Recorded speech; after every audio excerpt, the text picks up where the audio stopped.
Hello friends, welcome back to my channel. আমি প্রিয়া, blog with প্রিয়া চ্যানেলে তোমাদের সবাইকে স্বাগত। আশা করি তোমরা সবাই ভালো আছো, আমিও ভালো আছি। তো আজকে আমি তোমাদেরকে বলেছিলাম যে ডেলিভারির সময় আমার সাথে ঘটে যাওয়া ঘটনাগুলোই শেয়ার করব।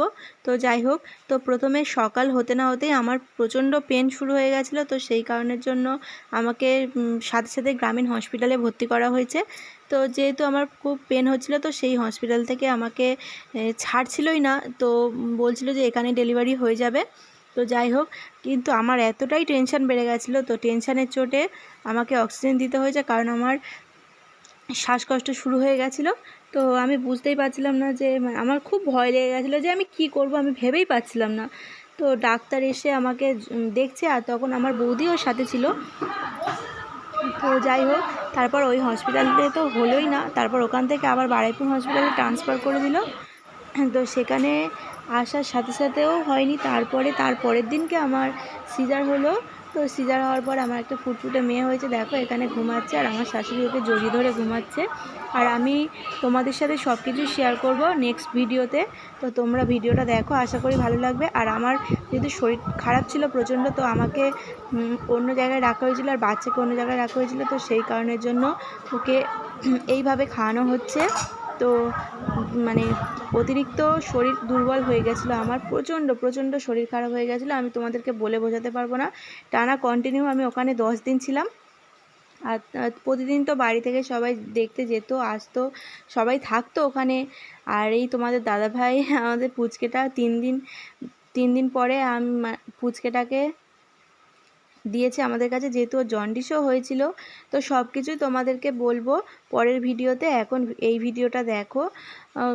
মানে আমি এই ভিডিওটা বলতে বলতে আমার চোখ দিয়ে জল চলে আসছে। আমি বলে বোঝাতে পারবো না যে ওই টাইমে আমার সাথে ঘটে যাওয়া ঘটনাগুলো আমার সারা জীবন মাথার মধ্যে স্মৃতি হয়ে থাকবে। কারণ আমি মানে বলে বোঝাতেই পারবো না যে এই সময় মেয়েদের এতটা কষ্ট হয়, আর আমার সাথে এত এত এত কিছু খারাপ সিচুয়েশান আমার সাথে ঘটেছিল।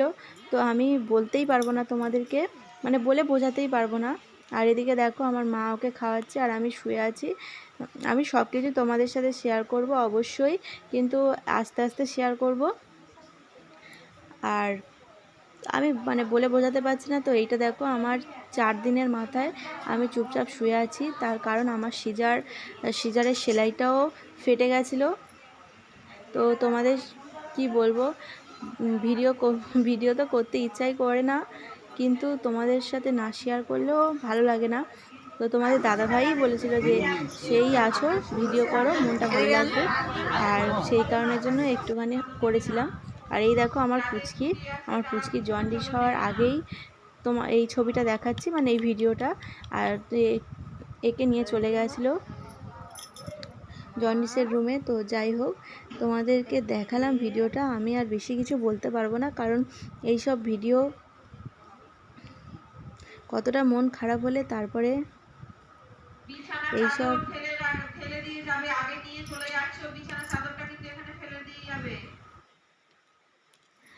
তো যাই হোক, আমি আর কিছু বলছি না।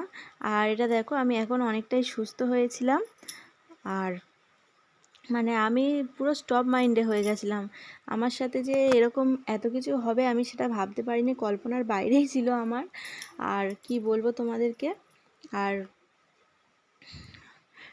শরীর প্রচণ্ড দুর্বল, ঠিক আছে, তাও সব কিছু মানা যায়, কিন্তু বাচ্চার যখন শরীর খারাপ হয় তখন কি আর মানা যায়? একদমই মানা যায় না। আর বাড়ি থেকে দেখো বিকালে সবাই দেখতে এসেছিলো, ওখানে মা ছিল, আমার শাশুড়িও ছিল, আমার কাকিমা ছিল। প্রতিদিন সকালে কিছুজন থাকতো, বিকালে কিছুজন থাকতো, কারণ যেহেতু একজনের বেশি তো থাকতে দেবে না, সেহেতু নিচে থাকতো। তো আর এইটা হলো ছুটির দিন। তো ছুটির দিনকে সবাই তাড়াতাড়ি ছুটি হয়ে গেছে, কিন্তু আমার 10 দিন রেখে 11 দিনের মাথায় ছুটি হয়েছে। তার কারণ যখন ছুটি দেয় তখন আমি অনেকটাই সুস্থ, আর সুস্থ না হলে তো ছাড়বেই না। ছবি তুলে নি।